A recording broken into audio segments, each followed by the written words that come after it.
Bonjour, c'est Jules Lavie pour Code Source, le podcast d'actualité du Parisien. Le mardi 5 septembre, Nicolas, un lycéen de 15 ans, s'est donné la mort chez lui à Poissy dans les Yvelines. Il avait été victime de harcèlement scolaire tout au long de l'année précédente. Ce suicide a révélé plusieurs dysfonctionnements. Ses parents avaient notamment reçu le 4 mai une lettre du rectorat leur demandant de changer d'attitude envers le proviseur sous peine de poursuite pour dénonciation calomnieuse. Un courrier condamné par la chef du gouvernement Elisabeth Borne et Gabriel Attal, le nouveau ministre de l'Éducation. Ils ont par ailleurs tenu à afficher leur détermination à agir en dévoilant le 27 septembre une série de mesures anti-harcèlement scolaire. Code Source revient sur ce drame aujourd'hui avec deux journalistes du Parisien, Stéphane Corby de l'édition des Yvelines du Parisien et Frédéric Goyard du service Société, spécialiste éducation.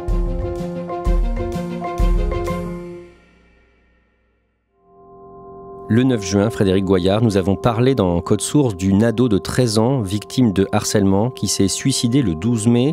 Elle était scolarisée à Vendin-le-Vieil, dans le Pas-de-Calais. Elle s'appelait Lindsay. Oui, Lindsay, c'est une collégienne, comme beaucoup d'autres en France. Elle est scolarisée à ce moment-là en 4e, dans le collège de Vendin-le-Vieil. Dès le début de l'année, elle va commencer à être harcelée par un certain nombre de jeunes filles de son âge ou un tout petit peu plus vieilles qui sont en 3e. Ce harcèlement scolaire va déboucher sur un suicide qui aura lieu au mois de mai. Lindsay va se suicider dans sa chambre. Le pays va être bouleversé par ce qu'il s'est passé.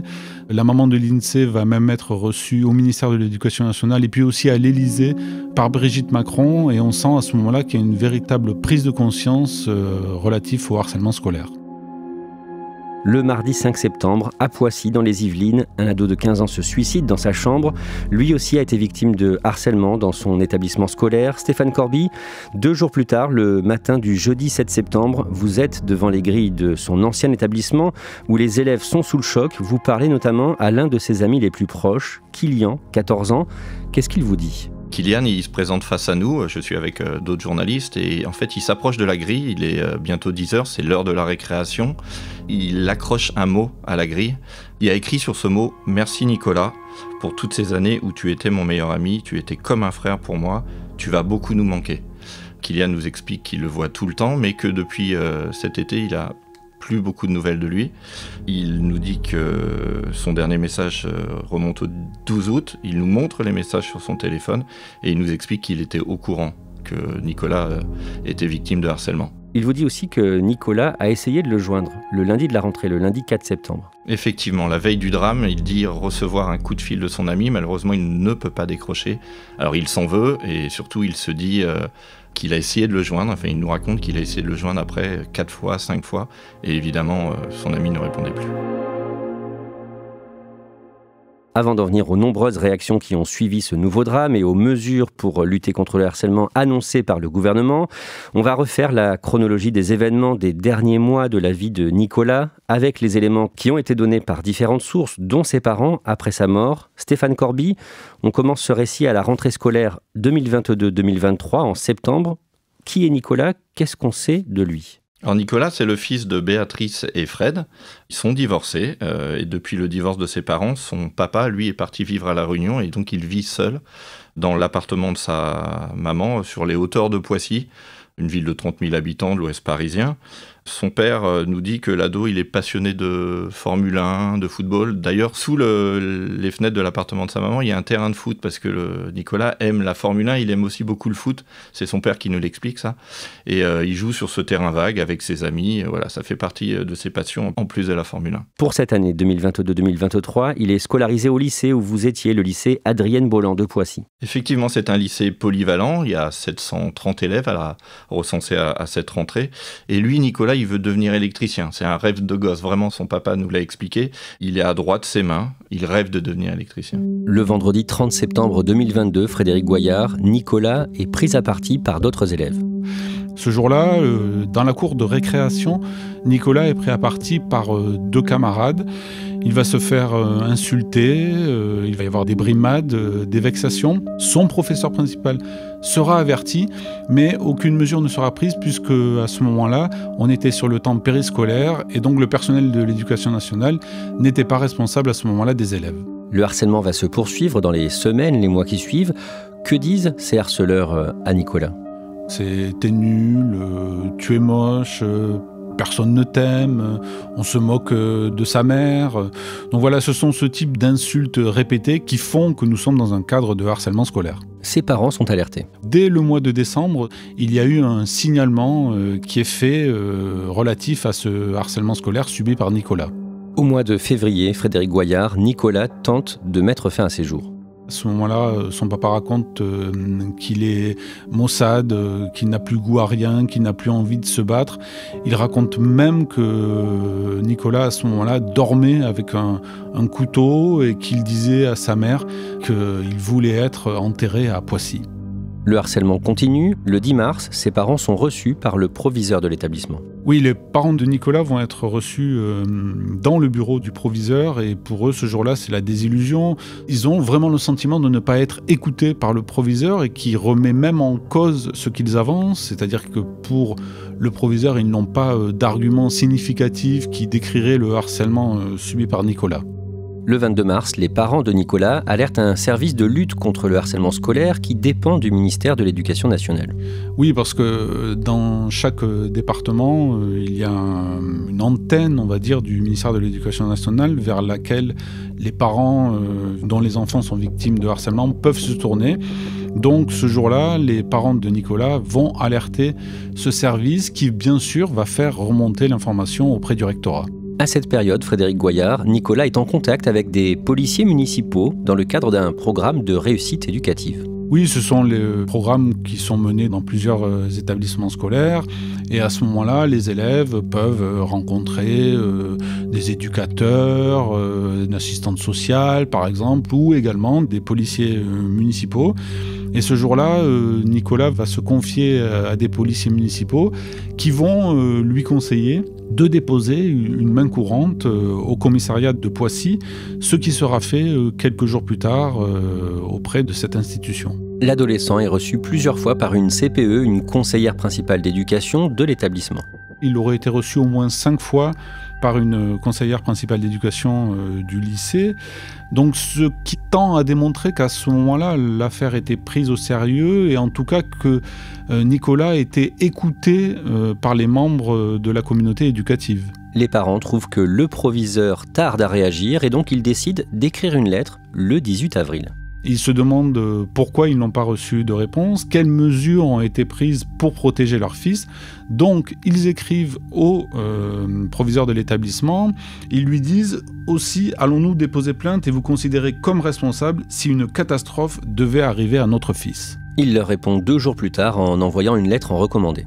C'est une lettre assez terrible pour les parents parce qu'encore une fois, le proviseur ne prend pas de gants.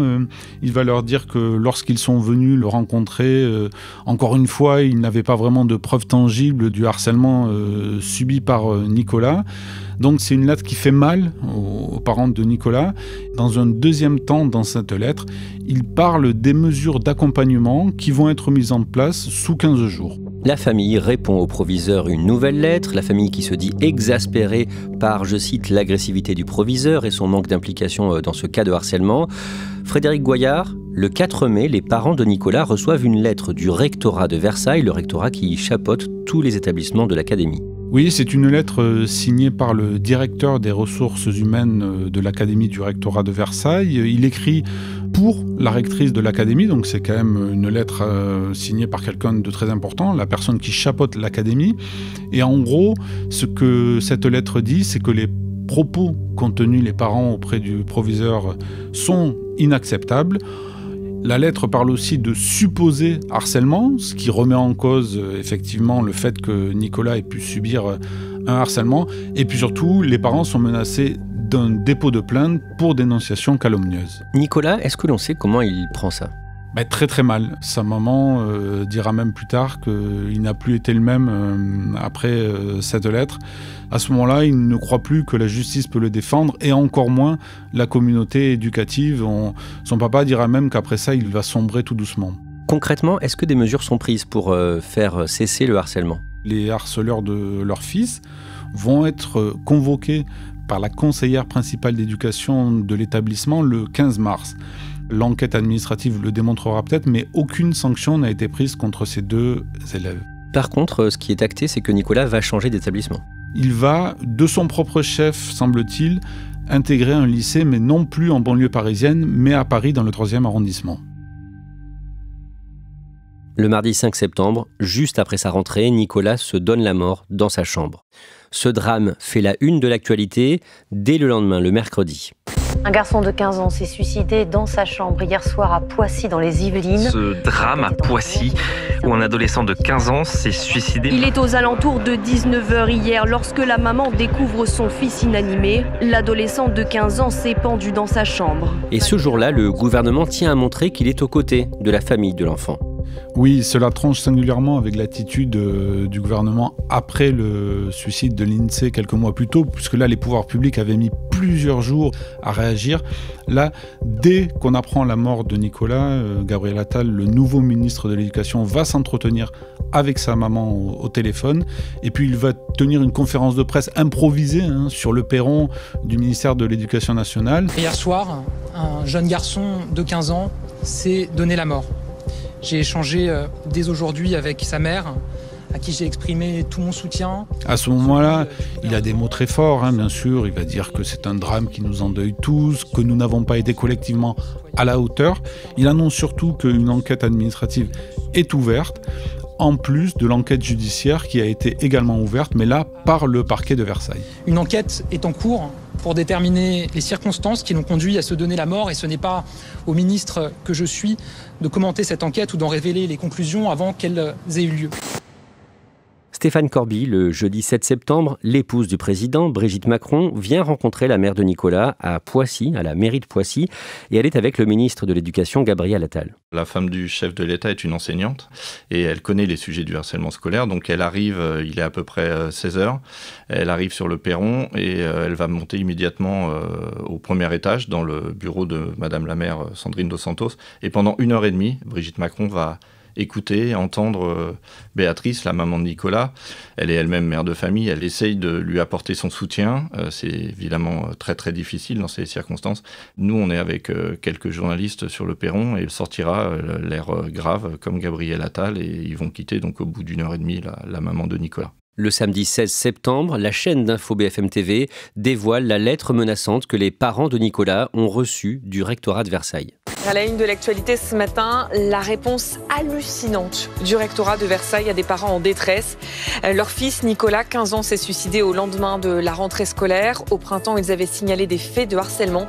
Ils ont eu un retour courrier sidérant. Cette lettre provoque de nombreuses réactions d'indignation, Frédéric Goyard. Gabriel Attal va parler de courrier de la honte. Ce courrier est une honte. Elisabeth Borne, la chef du gouvernement, va parler de défaillance. Il y a une défaillance sur le type de réponse qui a été adressée à des parents qui étaient extrêmement inquiets. Olivier Véran, le porte-parole du gouvernement, lui, met en avant le fait qu'il ne faut plus que ce type de courrier soit envoyé. Croyez en la détermination de chacun à faire en sorte que ce type de lettre ne soit plus jamais envoyé à la moindre famille. Toute la classe politique monte au créneau pour dénoncer cette lettre. Le lundi 18 septembre, le ministre de l'Éducation nationale, Gabriel Attal, organise une réunion par visioconférence de tous les recteurs et rectrices de France. Que dit-il en résumé ? Il veut un électrochoc à tous les niveaux, c'est-à-dire qu'il ne veut plus que ce type d'affaires, de suicides, se reproduisent. Donc il demande à tous les recteurs de France de réaliser un audit au sein de leur rectorat, c'est-à-dire qu'ils doivent en gros comptabiliser le nombre de cas de harcèlement qui peuvent avoir lieu dans leur académie. Il demande que chaque recteur mette en place un plan, enfin en tout cas une stratégie anti-harcèlement au sein de chaque académie. Et chaque année, il y aura une sorte d'évaluation du ministère de l'Éducation nationale. Le matin même, dans Le Parisien, un recteur qui est resté anonyme avait égratigné la réaction du nouveau ministre de l'Éducation. Tout simplement parce que les recteurs, en tout cas Un certain nombre d'entre eux avaient l'impression d'être un peu désignés comme les coupables idéaux, alors qu'on sait que le harcèlement scolaire et ses failles, c'est un petit peu la responsabilité de toute la communauté éducative et même plus largement de la société entière. Le 23 septembre, l'ancienne rectrice de Versailles, qui était en poste l'année dernière, accorde une interview aux Parisiens. Elle condamne elle aussi le courrier menaçant qui a été envoyé aux parents de Nicolas. Elle parle d'une lettre, je cite, inadmissible, mais elle donne aussi des éléments d'explication. Elle va rappeler comment fonctionne la protection fonctionnelle. La protection fonctionnelle, c'est-à-dire c'est le rectorat qui va prendre en charge l'assistance juridique et les frais d'avocat à partir du moment où un chef d'établissement le demande. C'est ce qui se passe avec le chef d'établissement où était scolarisé Nicolas. Il va demander la protection fonctionnelle au rectorat. Le rectorat adresse une lettre de réprobation aux parents qui menacent de porter plainte contre un fonctionnaire de l'éducation nationale.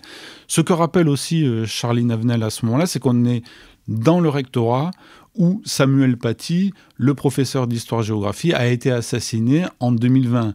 Donc le rectorat est sensibilisé à ce type de questions et à chaque fois qu'un membre de l'éducation nationale, qu'il s'agisse d'un professeur ou qu'il s'agisse d'un chef d'établissement, est menacé, le rectorat est fondé à réagir et à réagir fermement. Le problème, c'est que là, il a réagi de manière inappropriée.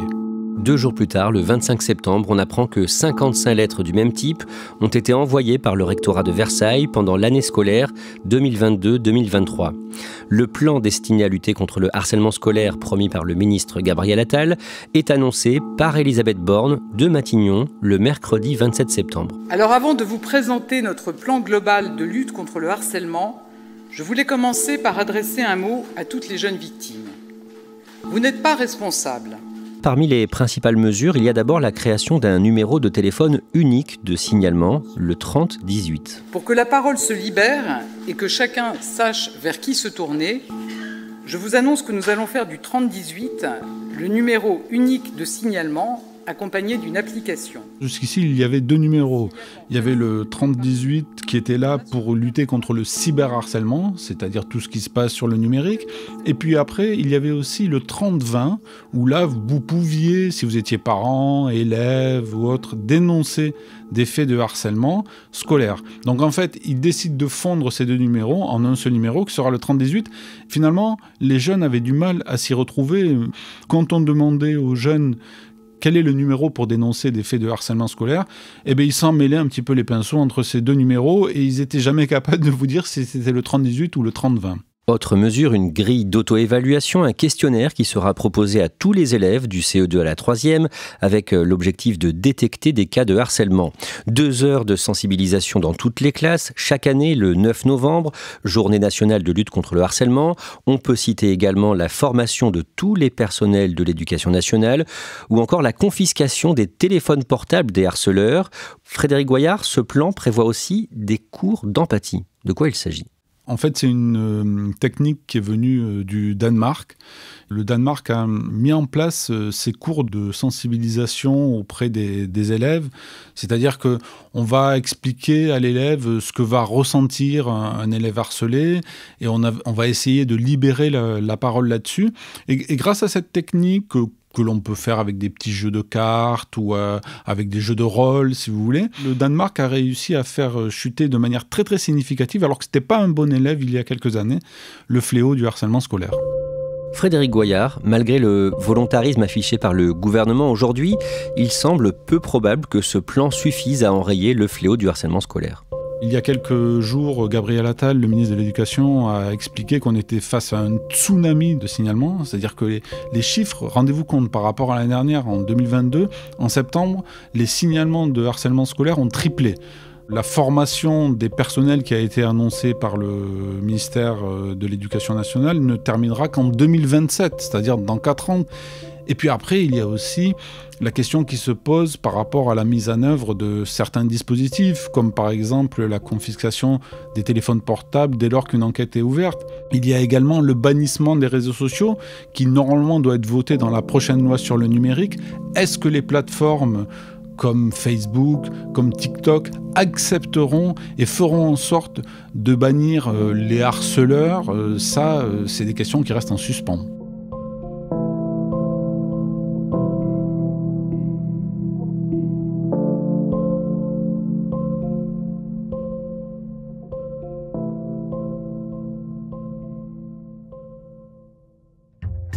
Merci à Frédéric Goyard et Stéphane Corby. Cet épisode de Code Source a été produit par Raphaël Pueyo, Thibault Lambert et Barbara Gouy.